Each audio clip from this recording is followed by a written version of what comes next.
$17,000 over the selling price. I like that. So I met with Adam Hopkins. After he described his approach to marketing your home, it was very clear to me his approach is far superior than any other realtor. We discussed how to stage my home to increase value, but what really impressed me is his strategy he uses in negotiations. It's on another level. So I'm telling you, if you're thinking of selling your home, or buying one for that matter, you need to call Adam with the Hopkins Group at 702-448-7575. That's 702-448-7575. Did I mention that Adam will pay for your moving van just for meeting with you for a no-obligation consultation? Call him now at 702-448-7575. That's 702-448-7575. When you want to go, Pogo! PogoPass.com makes discovering new activities affordable. Pogo Pass is a one-year membership that provides free admission to the hottest attractions around. Use code KSHP1400 for 60% off, discounting the annual pass to only $39.98 each. Looking for a great fundraiser? Pogo Pass will help your organization while saving individuals hundreds of dollars on entertainment. Use on vacations or staycations in Las Vegas, Austin, Dallas, San Antonio, or Phoenix. PogoPass.com. The thoughts and opinions expressed in the following program are those of the program's participants and do not necessarily represent those of station staff, management, and advertisers. Are you looking for someone to provide training to your sales staff? Do you need a motivational speaker about how to handle change? Do you have an upcoming event that needs an MC to handle those responsibilities? Well, look no further than longtime Las Vegas radio personality Aaron Phillips. I am local to Las Vegas, and I can blend my talents with any audience. For more information, please visit www.aaronphillipsvoice.com and book me for your next event or training needs.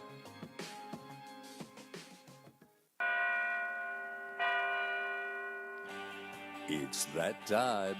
It's time for Aaron's Hour. Aaron's Hour. Your source for information, inspiration, motivation, and fun. If you're looking to talk politics or religion, this show's not for you. Aaron's Hour. Aaron's Hour. Conversations with the opinion makers, movers and shakers, risk takers, and your phone calls at 702-221-7283. That's 702-221-SAVE. Aaron's Hour. Aaron's Hour. Hosted by longtime Las Vegas broadcaster, author, motivational speaker, and member of the Las Vegas Entertainers Hall of Fame, Aaron Phillips. In seminars across the country, he's inspired and motivated thousands. Now, he's going to inspire and motivate you. And he'll do it with passion, style, and his trademark sense of humor. Now, here is the host of Aaron's Hour, Aaron Phillips. And welcome to hour number 2 of Aaron's Hours.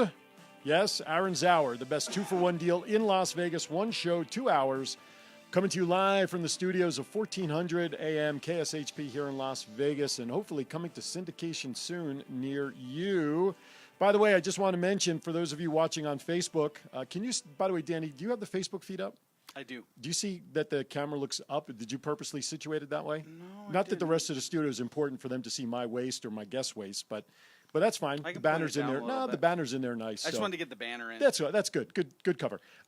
Sitting with me in studio, who will be my next guest coming up after the first break, is the executive director of the Burlesque Museum here in Las Vegas, Mr. Dustin Wax. Welcome to the show, sir. Thank you. It's great to be here. Thank you for coming in. So we're going to get more specifics with Dustin about the museum. But first, I got to share a couple of things that I want to throw out there. I want to give some plugs. First of all, I want to thank Dan the Lawyer Man. Okay, do you have your phone up or something? Because I'm hearing feedback. We're hearing feedback of the show coming across the feed. My volume is off here, Danny. So. It went off. Somebody, whatever. Okay. It might have been me, but it went off. So. All right, we're good. Me in stereo. People can't handle me in mono, let alone stereo. We're good. But I want to thank Dan the Lawyer Man for having me on as his first guest this past Saturday here on K-Shop. He launched at noontime. Great show. He talks about pop culture and business, and it's not a typical lawyer show where you're going to hear an hour of lawyer advice, legal advice. It's a great all-around topical show. So he is doing a gift card, a $100 gift card giveaway for the start of school year. If you go to his page, Dan the Lawyer Man, and like it, then you'll be entered into a drawing where on his August 11th show, a winner will be selected to receive that gift card. So I want to thank Dan for having me on. Of course, every Tuesday night, well, right now, every Tuesday night, but soon to be, I think, every other week, I'm not sure. Tuesday nights, 10 p.m., or immediately following the Arizona Diamondbacks post-game show. Missy Fit Sports. Missy is on Tuesday nights, a show that's about sports, fitness, all around Vegas, sort of pop culture stuff. Bottom line is, it's a show that you really don't know what you're going to hear, but it's fun and it's filling, because usually she has great food in studio, and I've come in on the night. She's asked me to come in when she's had really good spreads here. So it's fun to indulge in that. And I also want to thank last week, Ricky Cash and I guested on Those Oldies But Goodies with Doug and Lorraine with Dougie Duop. They had us on, and want to thank them. They also, on September 1st, which happens to be Doug's birthday, he's having a 2-hour special on Saturday the 1st from 12 noon to 2 p.m. It's the Dougie Duop birthday show. So if you can tune in, they are taking requests. You can call in, even during this week's show for them. Call in, make your requests, and they will try to get it on accordingly. So want to thank all the support that the shows have given my show, and appearing on their shows and having them come on my show. And it's a lot of fun when the different shows here can certainly support each other. I want to give a shout out to those who've joined us for hour number 2, of course. Barry, Mark, Victor still out there, Diana, my daughter Radar, Crystal Wilson, thank you. Some guy named Danny Jackson's out there on Facebook. Jessica from the East Coast out there in military land. Thank you, Jessica, for catching in. I appreciate it. And Maria, thank you. Rob Piper, thank you so much for joining in. Everybody's jumping in on it, and I appreciate it. Thank you so much. And so also, too, I want to announce, I got a request. There's a beauty pageant, Danny. Mm-hmm. I am not enrolling. I am not a participant in the beauty pageant. That would be one of the worst selections. But August 5th is the Miss Fabulous Las Vegas Beauty Pageant. It's going to be at Palace Station. Doors open at 4 p.m., dinner's at 5, and the pageant will be held from 6 to 9 p.m. I've actually been asked to be a judge for this pageant. I don't know how I get the hard gigs, Dustin. They find me for those hard gigs around here. But let's see. Here's the crowns that are going to be awarded. Miss Fabulous Las Vegas, that's for 18 to 29-year-olds. Miss Teen Fabulous Las Vegas, 13 to 17. Ms. Fabulous Las Vegas Elite, which is 30 to 39. Miss Fabulous Las Vegas Elegant, 40 to 49. Miss Fabulous Las Vegas Sophisticated, 50 to 59. And the final category, Miss Fabulous Las Vegas Legend, 60 and over. If you want to apply, you can call Ellen Stokes at 702-881-8702, or you can email her at fabulouscrownslv@gmail.com. Tickets are $50. It includes the dinner and pageant, and you can check it out online at misfabulous.global, www. So thank you for inviting me. I will be there judging. But you know what? All these pageants now, they're losing the bathing suit segments now. Even Miss America is dropping all of that. So it'll be fun, though. It'll be fun. Be there, Palace Station, August 2nd, 6 to 9, dinner, the whole thing. I'd love to see you out there supporting the pageant. I'll be there judging. I've never judged a beauty. I shouldn't say that. I did judge once, but I was also emceeing it, so it's kind of hard to focus. Sure. So this, you just get to focus on judging. I just get to focus on judging. All right. I don't know if should I have my wife there with me? Yeah. Yeah, I should take her. I don't know. It'll keep me on the straight and narrow, wouldn't it? I guess, I suppose. All right, couple of interesting fun facts that I came up with here. You know me and Liz, and I love information about Vegas. So I want to share some of these things that I found. Did you know that Bellagio Cirque du Soleil's O Show has 1.5 million gallons of water on its stage? Wow. 1.5 million. That's a great show. That's a lot of water. You know what I'm saying? That's crazy. Did you know that the Golden Gate Hotel and Casino, well, you might know this. What year did it open in Vegas? That's one of the first, that was the first hotel in Vegas. I'm going to say... down on Fremont. Well, I know Vegas has been around since 2005, or Right. since 1905. So Right. I'm going to say 1925. 1906. Oh, wow. Not bad. Okay, cool. Are you good on Vegas history, Dustin? Yeah. As it pertains to the Burlesque Museum, I'm sure you are. All right, so we'll get into some good facts there. What else? I saw a couple other ones here. Many people know this. The Hulk of the Luxor's Dark Pyramid and its spectacular laser beam that lights the Vegas night sky is a sight to see, of course, from air and ground. The 4,400-plus room hotel, which opened in 1983, is the second largest hotel in Vegas. And, of course, we know many airline pilots and even the folks up in space have seen the Luxor beam, and they use it as a beacon to come into Vegas as a point of reference. That's pretty powerful stuff. Yeah, that's really cool. I bet there's a lot of Energizer bunnies hanging around in that thing, keeping that thing lit, right?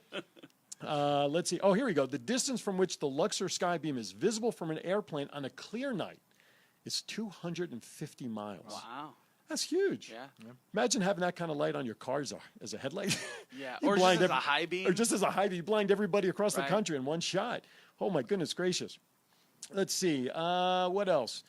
I think that's old. McCarran, at the time of this report, was the 7th busiest airport in the United States. It's had to have gone up since then, right? Listen, we get, 40 million people a year that come to Vegas? It has, especially from all over the world. You mentioned it. Nevada became a state on October 31st, 1864. Oh, wow. Was the date. Of course, we celebrate Nevada Day on October 31st every year. It's a state holiday. Yeah. Let's see. What else? What year was the Dunes demolished? Give you a little trivia question. You've been here a while, Danny. If you know the answers to these, please feel free, Dustin. I'm going to say early 90s. I'm going to say like 93. Bingo. Right on the it? button. Okay. Yes, sir. You Just got a it right guess. there. How about the Hacienda, the famous Hacienda Hotel? Okay, so that was where the Mandalay Bay is now. I'm going to say 95, 96. 96. Man, Okay. oh, man. You're right. He's right on this stuff. Dustin, I'll tell you what. I'm like an elephant. Yes. Look like one and I act Oh, like stop it. Stop it. No. Let's see. What other good ones? I saw a lot of facts on these that I liked, and, of course, I should have highlighted them. Oh, here's an interesting fact. Nevada's bordered on the north by Oregon and Idaho, okay? Yeah. On the west and southwest, of course, by California and Arizona, and on the east by Utah. Yeah. That's why they have that point up there called Five Corners up in the part of the state, right? That's crazy. I didn't realize that, you think of Oregon. I didn't realize we're that close to Oregon. Right. That it would actually crisscross our borderlines. Yep, you can. That's why I failed geography and never became a weatherman. I'll give you this piece of interesting news, and then we'll go to break so we can start chatting with Dustin. If you added up all the numbers on the roulette wheel, on the roulette table, what would be the total of all the numbers if you added them up? Jeez, I wouldn't even. The math is not my. Not just not my yours. thing. Not even close. Well, let's just say if you like the devil, Oh. they all add up to 666. 666. Wow.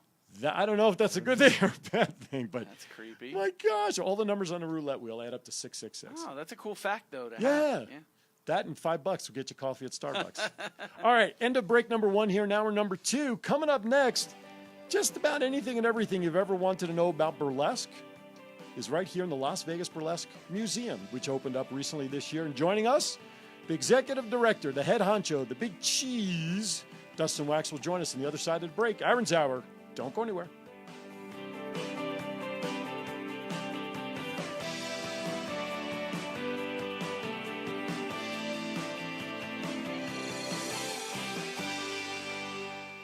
Do you wake up every day with little aches and pains?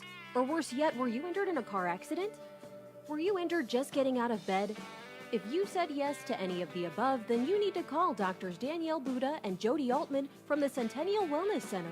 Located in the Northwest Centennial Hills area, Dr. Buda and Dr. Altman make sure that every treatment provided is tailored to your specific aches and pains. The entire staff is dedicated to making sure that the finest chiropractic care is given to each and every patient. Call 702-458-2225 to schedule your free consultation. Centennial Wellness Center, 702-458-2225. How many times have you looked back at your staff and wished there was a better way to know how well they'll perform at their position? Over time, how much money have you wasted on the wrong hire? Guess what? There's a better way. Upside Business Solutions gives you the tools to understand how your staff will reach peak performance. Other personality assessments, such as DISC, Myers-Briggs, and StrengthsFinder, does not tell you how someone will perform. Upside Business Solutions uses the Colby assessment to identify the natural way an individual will take action. With this assessment, the candidate will have the natural ability to meet the job expectations you establish to find the best hire. Contact Vicki at 702-506-2960 to schedule a consultation. Mention Aaron's Hour and receive 15% off a Colby A assessment. When you're ready to uncover the mystery of human performance, call Vicki at 702-506-2960 to help bring out the best in your people.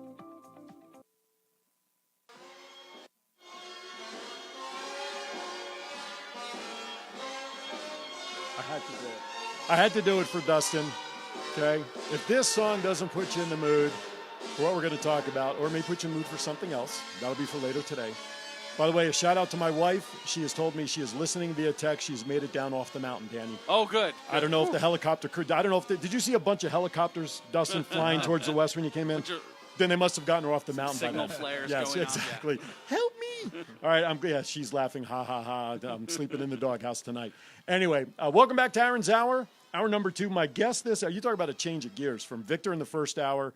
Now we got burlesque content. Yeah. Mr. Dustin Wax, the executive director of the Burlesque Museum, comes to the show. Thank you for joining us, Dustin. Great. Thanks for having me. My pleasure. My pleasure. You know, we all know what Vegas has to offer and a lot of these things that are part of Sin City. But burlesque goes much further, deeper than just in Vegas. It was like a road show for a while, wasn't it? Absolutely. Burlesque goes back as long as there's been theater, there's been burlesque. Okay. Wasn't it part of vaudeville travels as well?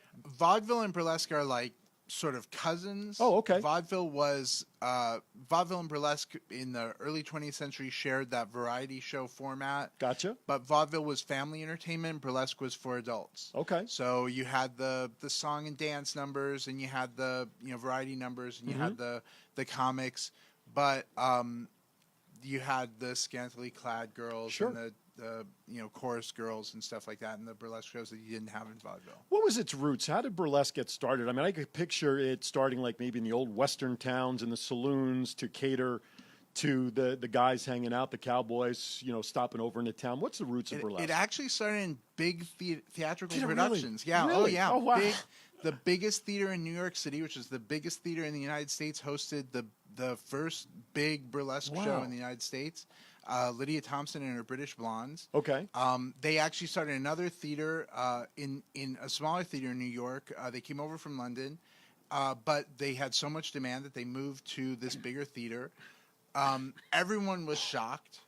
Everyone was just scandalized by this. There was, everyone just said this was the worst thing. It was awful that this sort of horrific material was being performed on the American stage, and they were so scandalized and so horrified that this was being performed that it went on to be booked for a 6-year tour and make millions of dollars.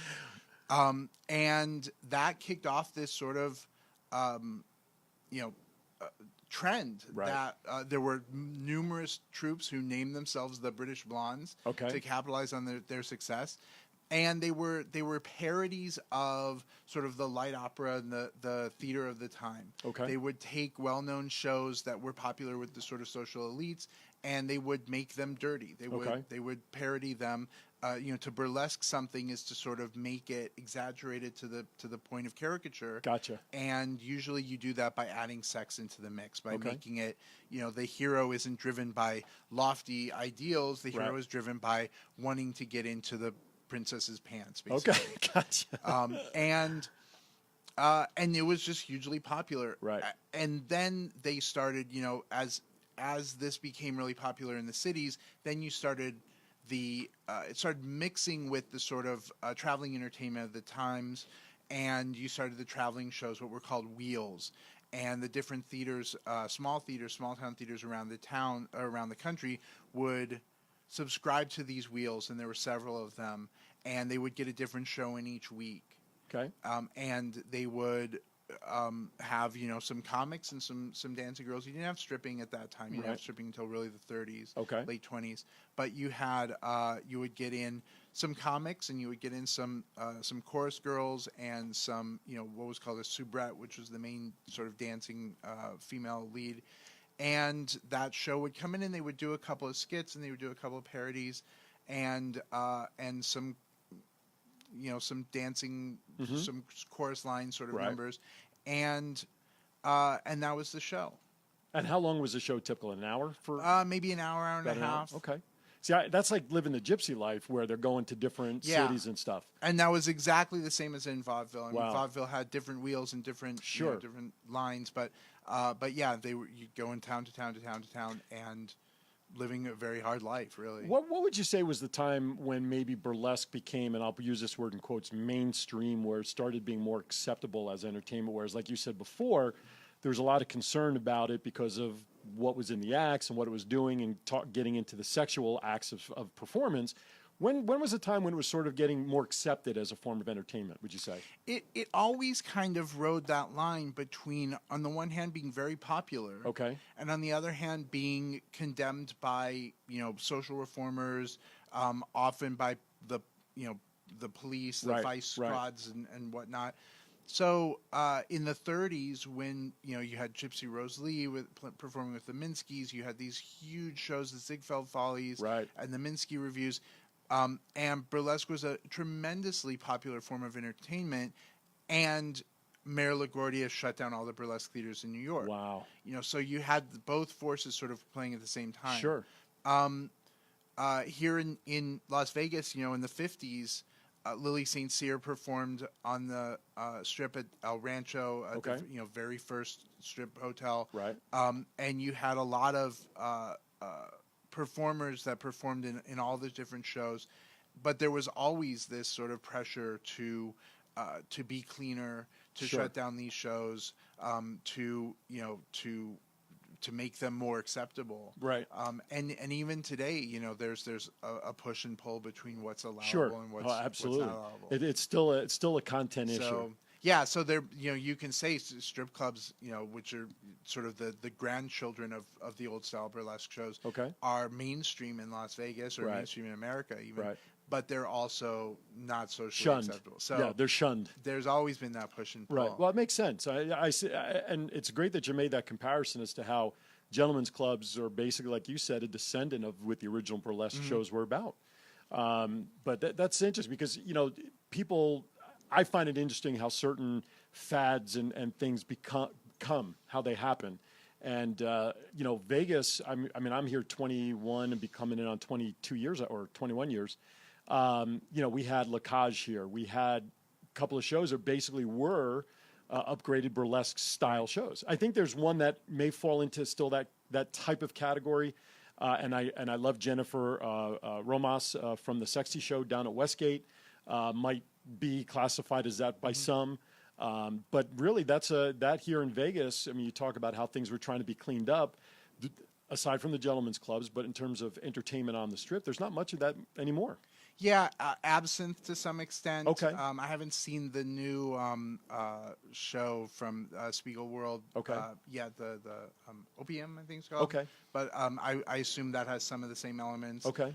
Jubilee, before it closed, had some of those right, elements, right. especially in the comedy. Right. So there have been, because what happened in Las Vegas is when they closed all the theaters, the Minskys were really affected by that the most. Right. And their son, Harold Minsky, or Okay. their son, there were four Minsky brothers. One of their sons, Right. Harold Minsky, came out to Las Vegas in the 50s. Okay. And went to the Dunes. Speaking of, when the Dunes, Right, exactly. the other end of the Dunes history, and started the first Topless Review there, and really took that burlesque background and integrated into their show, and ended up creating shows at, I believe it was 8 different theaters, Okay. showrooms in Las Vegas, and really established that style of what would be Las Vegas entertainment. Gotcha. So burlesque was kind of baked into those reviews, even though they didn't necessarily have burlesque in them. Right. There was some of them did, some of them didn't. But, Okay. But that was really baked into the Las Vegas showgirl culture from the beginning. Okay. I haven't seen Absinthe, so I didn't know that has some of those elements Yeah, in it. it's elements. Right. They don't necessarily do the burlesque acts, but Right. there's a lot of the burlesque comedy. Gotcha. The Gazillionaire certainly is an old style burlesque. Right. What they used to call baggy pants comedy. Gotcha. And a lot of the burlesque attitude is baked into that. Who was the first burlesque performer that really made a name for themselves across the country? Wow. Well, like I said, Lydia Thompson. Right. In Gypsy the, Rose Lee you mentioned in earlier the- too. Yeah, in the 1800s, Lydia Thompson was certainly huge. I'm blanking. That's okay. That's all right. Little Egypt. Okay. Who performed in the 1890s at Wow. the Columbia Exposition. Wow. Was huge. She did the belly dance. Okay. And kicked off this fad for what they called coochie dancing. Okay. Gypsy Rose Lee, of course, was a huge megastar Right. In the 30s, and of course later with the play and the movie became an even bigger star. Right. Lily St. Cyr, Okay. Sally Rand, also in the 30s, Okay. also at the World's Fair in Chicago and then in New York. Okay. Literally millions of people saw her perform this fan dance and sort of spread the word. Right. So those were, and of course Tempest Storm here in Las Vegas Right. in the 50s. These were the people that everyone knew. Okay. And everyone still knows. People come into the museum all the time and they talk about having seen them perform in Sure. the 50s, 60s, and 70s. Sure. Okay. Yeah, I guess when you came out here to Vegas, then those were the shows that were prevalent at the time. Yeah, exactly. So, all right, what I want to do is I want to step aside a minute or two early so we have a little more time on the backside because I want to focus now about the museum, kind of what you offer. Sure. And then as heard earlier on the shopping show with Renee, you guys have classes that you guys offer there that you can also call in and participate with getting the discount cards here. So you have classes and your museum tours. We'll get into all of that. So if you have a question for Dustin, please feel free to call at 702-221-7283. You can call in direct, give us a call, or if you want to shoot your question in the Facebook feed, feel free to, and we'll get it along to Dustin. All right. We're at the bottom of hour number 2, coming up with more on the Burlesque Museum with Dustin right after this.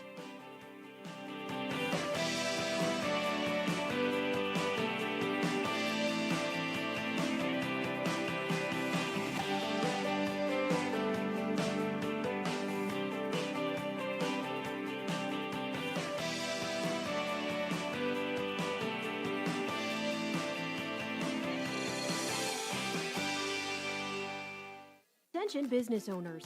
You will have wished you met her sooner when you realize you've been missing the #1 business solution to grow your business, the copywriter to know. Ivy Brooks wants to introduce you to the power that words have over your intended market. No matter the situation, writing is the key to delivering your message with accuracy and achieving the reaction you want. Ivy combines her copywriting skills with her vast knowledge of today's modern marketing successes and her business coaching. For more information, call Ivy today at 702-712-1712 or visit her website at thecopywritertoknow.com. Why not put your best words forward? Have you recently looked outside your home at your landscaping and thought, it's almost that time of year to start cleaning up? But then reality hits you and you realize that you just don't have the time you want to work on it. Thankfully, there's a solution. Martinez Lawn Service is ready to help. Serving the Las Vegas Valley for over 15 years, Martinez Lawn Service can help you design, build, and maintain your functional landscape. From simple yard cleanup, trimming, and sprinkler repair to designing desert and water-smart landscapes for you to enjoy and entertain guests. So what are you waiting for? Visit them on their website at martinez-lawn-service.com or call them in their office today at 702-373-0643 for a free estimate to see your vision come to life. Call 702-373-0643. Martinez Lawn Service, over 15 years of service and experience. Call today, 702-373-0643.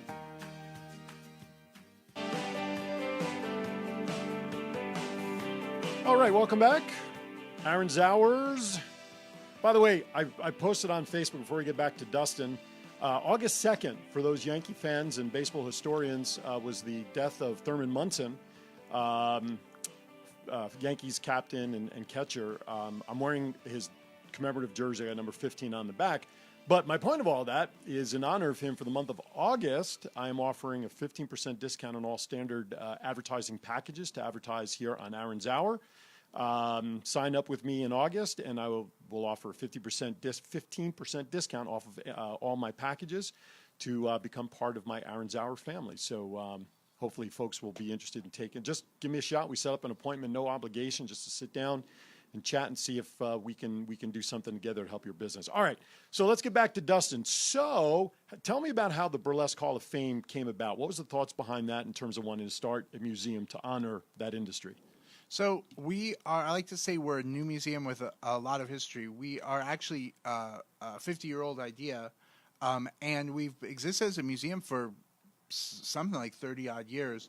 The collection dates back to the mid-'60s and was started by Jenny Lee, who is an exotic dancer, who actually had started a union in the 50s for dancers.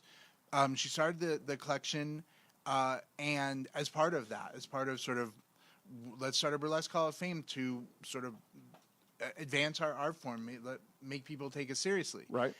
She showed that in her bar in San Pedro, California, Okay. and in the 60s and 70s. In the 80s, she moved out to Hallandale, California, she bought this goat ranch and she put it on display out there to build this museum and have this place where people could go and celebrate, right on Route 66, to celebrate this history. She passed away in 1990, and a friend of hers, Dixie Evans, another dancer, came out to carry that torch, and she started the Miss Exotic World pageant. Okay. The museum was called Exotic World. So she started the Miss Exotic World pageant to attract attention, bring people out there. Well, so she brought a lot of the old dancers out there to perform, but she also started attracting this new wave of performers, this new generation of dancers who had never seen burlesque perform. There's no YouTube, there's no DVDs, there's no way to see this. And they were discovering burlesque in magazines and old books and thought it was neat and started doing it, and would come out there to sort of rediscover and reconnect with these older performers. And this became a sort of mecca for this neo-burlesque revival, this neo-burlesque movement.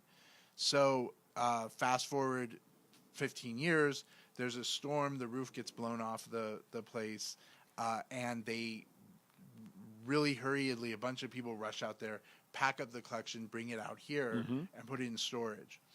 And they moved the pageant out here in 2006. The pageant runs for several years. There's no museum. In 2010, we opened a tiny little space, like roughly a little bit size bigger of the than studio. This room. Yeah, it was 200 square feet, so Wow. it was tiny. Sure. On Fremont Street, in the Emergency Arts Building, Absolutely. the old Emergency Arts. Yep. And we were there for a few years. I got hired the following year as literally the first person with like nonprofit and museum experience to develop a plan to move the museum into a bigger space, Okay. and to really, Broaden the scope. treat this as a professional, Sure. actual museum, as opposed to sort of a roadside attraction and as an attraction, Right. basically. So that's what I've been working on since 2011. And this year we were able to move it into this space on Main Street where Okay. 2,000 square feet of public space and 1,000 square feet of storage rather than 200 square feet Sure. and storage offsite. Right. And so, so the idea is that this is an art form. It's very American. As I said, it goes Right. back to the 1860s. It's woven into America's history. It's woven into women's history Sure. and, Entertainment labor history. entertainment There's a lot of history. crossover history with this. Oh, absolutely. And Right. it's part of theater, it's part of literature. It's, and it needs to be preserved, and it's often been ignored because women's history often doesn't get recorded, Right. and they're, it's this kind of marginal, group of people, these Right. strippers that often get sort of just forgotten about. Right. And, we're very lucky that any of it was kept and any of it was preserved at all. Right. And now, it hasn't necessarily been, these were dancers that were preserving and keeping it. Right. Hasn't been necessarily kept in the best of conditions, and so now it needs a lot of tender care Right. to keep it around so that we have this history for another 50 years and hopefully Absolutely. further than that. It's a you know what the thing about it though is that it's an industry that is woven with Americana, and the fabric of America is intertwined in this form of entertainment Yeah, absolutely. on a lot of different levels. And like you said earlier, even with today's standards and today's entertainment, that type of entertainment is still frowned upon in a lot of circuits even today. But it is what it is, and it's a lighter side of our country in terms of what is woven into that and how it got started. And quite frankly, when you mention the Siegfried Follies and things like that, without them, we wouldn't have the Our Gang folks. We wouldn't have had, I think, the Three Stooges, I think, were part of a vaudeville course. act.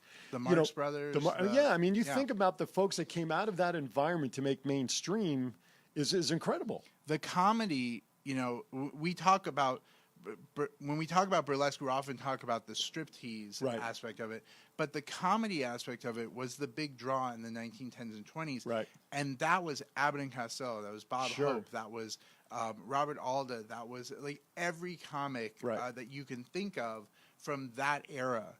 and they all got pulled into the movies and into radio Right. in the 1930s and 40s because of their start. But yeah, and that's where they learned it. That's where Right. they learned to improvise. That's where they learned, to react to an audience. That's where they fine-tuned their characters Right. and how to respond to an audience. That's where they fine-tuned how to change up at a minute's notice Right. when things weren't working. Right. And if you watch an Abbott and Costello, if you watch their movies, they made, I don't even know how many movies, 100 movies. Right. And it's just the same formula. It's Abbott and Costello versus the Mummy, Abbott Right, and right. Costello versus Dracula, Abbott and Why Costello fix what ain't versus- broken? And it's the same formula, and they just riff off of it. Right, Right. right. And that's what they did in Burlesque. Right. That's what they did in Burlesque because they had no idea how long they were going to be on stage. Right. So they just came out and they said, "All right, let's do this bit." And then they might have to fill 2 minutes or 10 minutes or whatever until the next act was ready. Sure. And they just kept riffing until Wow. and you had to keep that audience engaged because the longer that audience was in the seats, the more money you were gonna Right. the show was gonna make. So Right. Interesting how the fabric is just interwoven. By the way, you can find the Hall of Fame here on Facebook. Search for the Burlesque Hall of Fame. And you can also find them, of course, online at www.burlesquehall.com. Now, I want to mention that the museum actually just opened up this past April, right? yeah, right on Main Street, just off of Charleston. Okay, and you then mentioned earlier before we went on the air, you had a celebration at the end of May for the opening. Is that right? We had a celebration at the end of in April. We Okay. actually opened we soft opened in March. We had our grand opening Okay. in April, Right. April 17th. April 17th, Right. right? And then at the end of May, we have our big annual Oh, okay. event that we've been having. That Miss Exotic World pageant we've been having Gotcha. since 1991. Okay, very cool. Now, let's talk about some of what goes on in the museum. Of course, you can tour the museum. What are the hours Exactly. of operations for the So museum? we're open Tuesday through Saturday, 10 to 6. Okay. We have everyone who comes in. We can give you the light tour. We can give you the extensive tour. We are very happy to answer any questions Right. and sort of give you exactly the level of attention that you desire. Okay. We have several exhibits that go through the history. We just are working on a new exhibit that is 2 pieces that were loaned to us by Dita Von Teese, Okay. a dress of hers, which if you've ever seen her perform, she wears thousands of crystal. I mean, she's just drenched in crystals, so much sparkle. Right. And she also has a dress that was Gypsy Rose Lee's. Okay. And so we have them side by side, sort of a comparison of these 2 megastars of burlesque in their days. Okay. And that will be finished pretty soon. Okay. We have the pieces up. We're just getting all the panels and everything finished. Okay. And we have sort of an interactive section where you can learn how to do some of the basic moves and try them out with some gloves you can put on or Oh, some wow. fans, boas Okay. you can play with. And then, as we've already mentioned, we have some classes we do on Wednesday nights after hours. So we're open 10 to 6, and Wednesday nights we're open an hour later for these for classes. And we have everything from Burlesque 101 for entry level to Burlesque, what's it called, That's okay. Bump and Grind Bump and Grind, Masterclass, okay. which is for advanced performers. okay. So Are there we charges have for all these levels. classes? Classes are $40, and we also have First Fridays. We're open during First Friday Okay. till 9, and we have sort of little mini intro classes that are $10. Okay. They're just 15-minute classes, and we teach you some basic moves. Okay. So we really want people to come in and be comfortable learning, just to sort of enjoy the physicality of Right, it, as right. well as learning some of the history Yeah. and learning the stories that are attached to And I got to imagine these type of classes is no different than the pole dancing classes that are offered now, which are great exercises, right? That a lot of the clubs Right. offer to learn these other moves. If nothing else, it's a different type of exercise. Yeah, and of course, we don't have the physicality of Sure. the pole dancing, Right, which right. I have to imagine is quite Yeah, climbing the pole and demanding. sliding down, I got to Yeah. imagine is very different. But yeah, we're certainly and we're working on adding more to our roster Right. as we go. Can you pull up what the discount coupons are here through K-Shop for the classes and let them know? So you do offer the certificates here through K-Shop for the classes. Danny will pull them up, so we'll give you the plug for that too, as long as we're here. All right. So right now you're just setting up the new attraction, the new display. Down the line, any other big events that you have on the drawing board or anything coming up? Or, let me backtrack. First of all, any of the performers who performed back then still around today at all? Oh yeah, absolutely, and especially here in Vegas. Right. Okay. So we have so there's about a dozen or so that retired here in Vegas. Okay. And we, I mentioned this event that we do in June. Right. We bring about 4 dozen performers from 1975 and before to that show. Wow. Out of about 110 that we're in contact with nationwide, and in Canada, and some of them we have performed, but we put all of them on stage so that everyone can kind of see them. Right.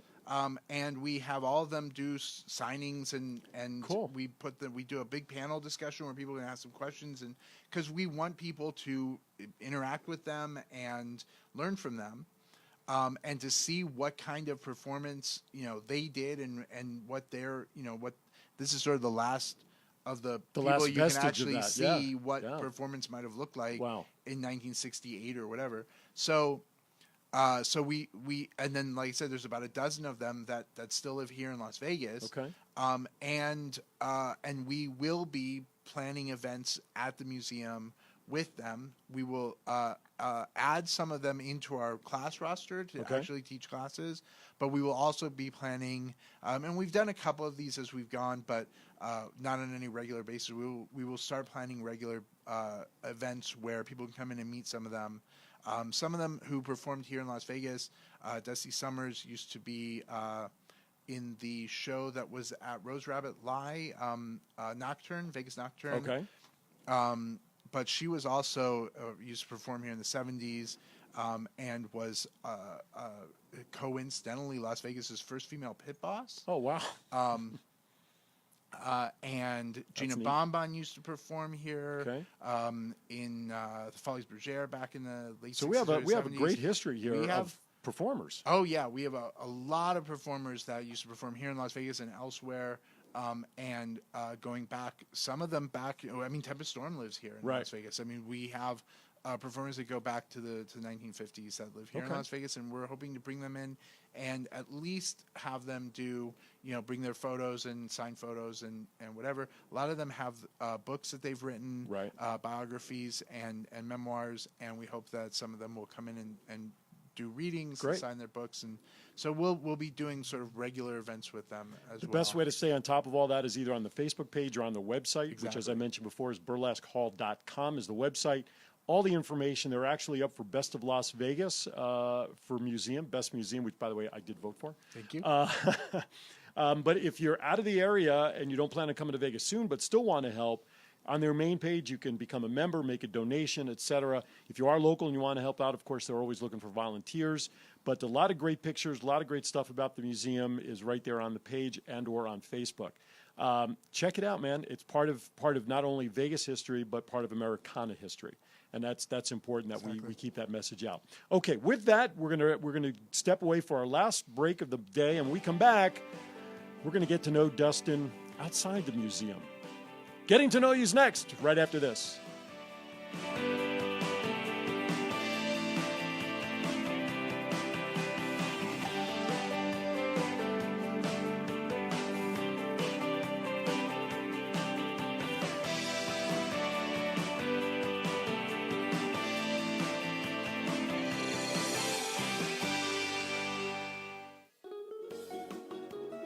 Heart of Polynesia invites you to join the fun for their 10th annual Luau of the Fall on October 20th. The event will be held at the Magical Castle Banquet Hall located at 4339 Corporate Center Drive, Suite 100.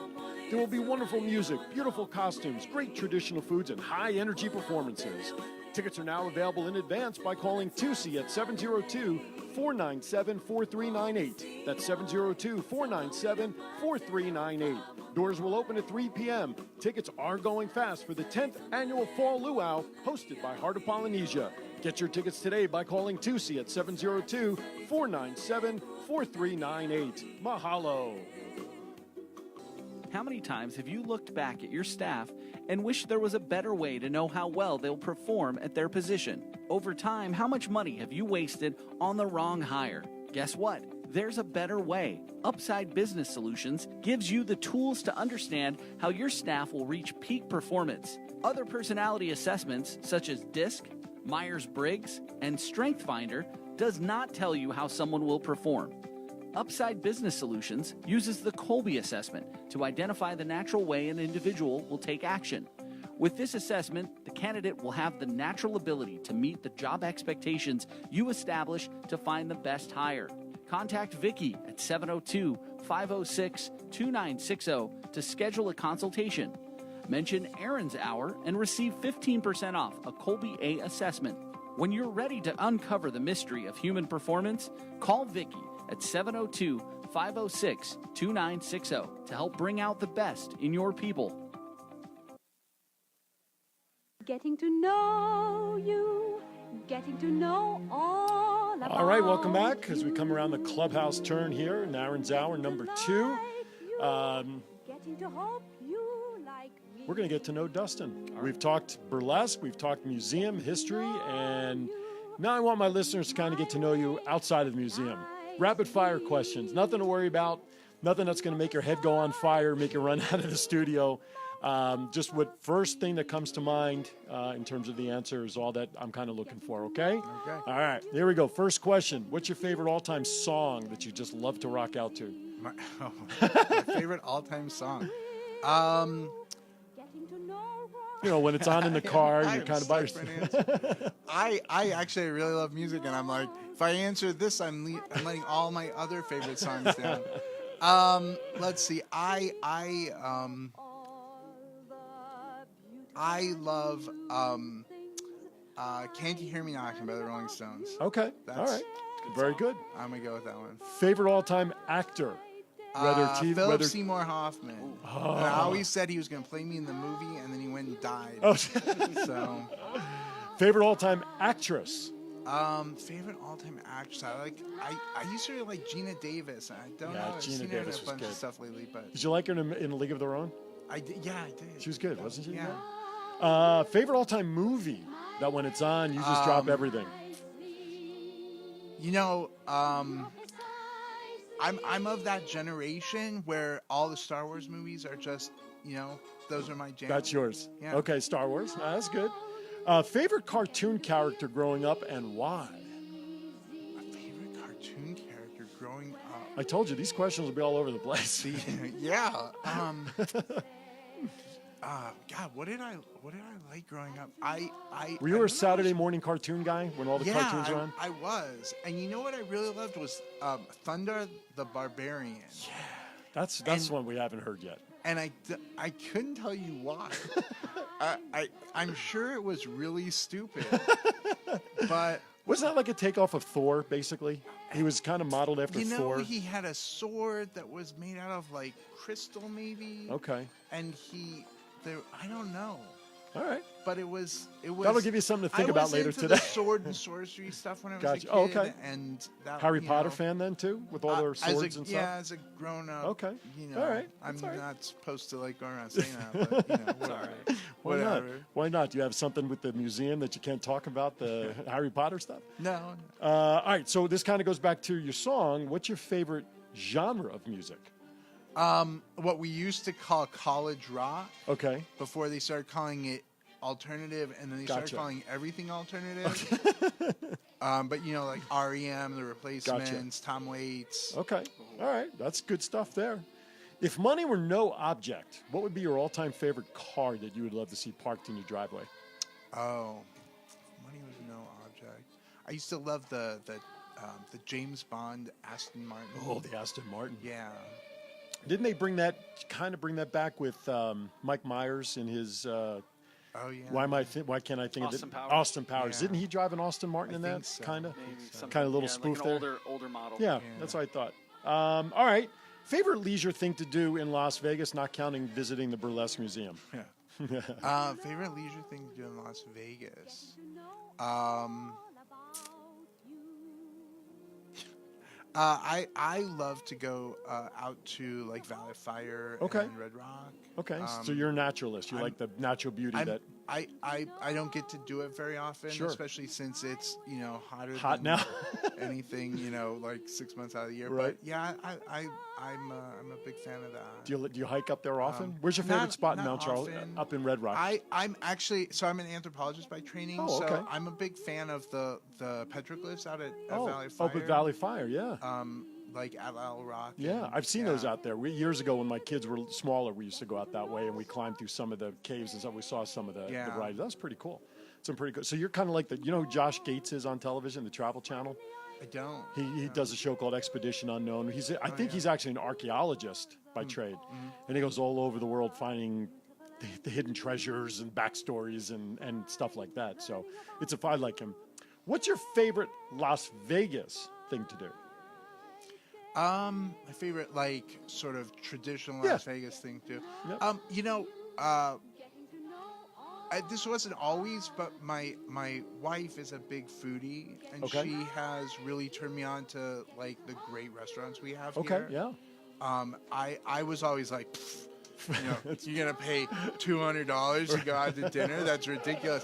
And then like we would go to, So what's your favorite restaurant in town now? We went to Craft Steak. Where's that? At the MGM. Oh, okay. It was amazing. Okay. Like, and you think it's just a piece of meat. Right. But they doctor it up pretty good. I mean, I don't know what they do. So you don't want to know either. It just tastes good. It's just so good. Nice. All right. Well, you're off the hot seat. That does it for getting to know you. You did very well. You passed. Yeah, exactly. Right. Everybody's like, all right, it's good relief. All right. So burlesquehall.com is the website, right? The Burlesque Hall on Facebook. There you go. Check it out. Befriend it. Become part of it. It is part of history. For more information, where can they call? We're at 888-661-6465. Okay. Info at Burlesque Hall on email. Cool. So check it out. Next time you come to town, check it out. If you are in town now, Dan, you have the information for the coupons? Sure. So if you want to pick up, go try it out. Go head over to the Burlesque Hall of Fame. It's we have $15 one adult admissions. You can get those from the shopping show at a discounted price. You can also we just added the Burlesque 101 classes. So we have a couple of those for first timers. Again, these are great. If you want to go try it out, sure. Get in there, and then, if you like it, go back and have some more classes. Absolutely. But we do the Burlesque 101 classes as well at a discounted price as well. So you can always tune in the shopping show. There you go. To pick so that you got up. stuff here you can tune into and take advantage of and become your own burlesque performer. Yeah. At least beginning stages anyway. How much time I got left on the clock, sir? 3.5. All right. Dustin, thank you for coming in. Appreciate you taking time today. Thanks for having letting me. us all know about the museum. I'm Anytime. going to have to get down there. I know my wife is texting me. When are we going? When are we going? We'll get down there, and I look forward to it. I want to thank Victor B. Cohen for coming in my first hour. He's got his first annual backpack and school supply drive tomorrow night, the 24th, from 6 to 9 p.m. at Samba Latte Coffee Shop up at Boca Park, which is Rampart and Charleston for your major intersection there. Come on down. His goal is to completely staff and stack and supply an elementary school that has about 600 students in it. So come on down. He's got great silent auction items, helmets signed by current Raiders players, Hall of Famers and such. And Martavius Bryant, current wide receiver for the Raiders, will be at the event tomorrow night taking pictures and signing autographs. But more importantly, the cause. Bring your supplies down to Samba Latte tomorrow night between 6 and 9 p.m. We would greatly appreciate seeing you there for that. All right, real quickly, the discount offering that I mentioned earlier for advertising does extend to any business across the country, especially in Chicago. If you guys know any businesses or have contacts in Chicago that would be interested in advertising on my nationally syndicated show, I would love the opportunity to chat with them. Just shoot me a message through my website, aaronphillipsvoice.com. If you missed today's show, as always, within the next 36 to 48 hours. The show will be up on my website, AaronPhillipsVoice.com. You can check those out as well. Well, next week, guys, is a big week. My guest on next week's show in the first hour, Lisa Vasquez, a holistic health coach, will be on in the first hour. And for all of you Night Court and Richard Pryor fans, one of Richard Pryor's original writers and the bailiff on Night Court, Roz, Marsha Warfield, will be live in studio next week during the second hour. I'm so excited about that. So that's next week's show, and hope you tune in next week. Have a great week, everybody. Be safe, be happy, be hydrated in this town, because we're going to hit some big numbers the rest of this week. Have a great week from Aaron's Hour here on 1400 AM K-Shop, Las Vegas. And stroll the golden sand to sweetheart sand, the summer wind. Like painted kites, the days and nights, they went flying by. The world was new beneath the blue umbrella sky. Then softer than a piper man, one day it called to you, and I lost you to the summer wind. The autumn wind and the winter wind have come and they have gone, and still the days, those lonely days, they go on and on. Great way to end the show. Sports talk and more. 1400 KSHP, North Las Vegas, and at KSHP.com. USA Radio News. President Trump took to Twitter to warn the Iranian president that he will face dire consequences if he continues to threaten the United States. Congressman Doug Collins on what message Iran should take from the president's tweets. Well, I think it means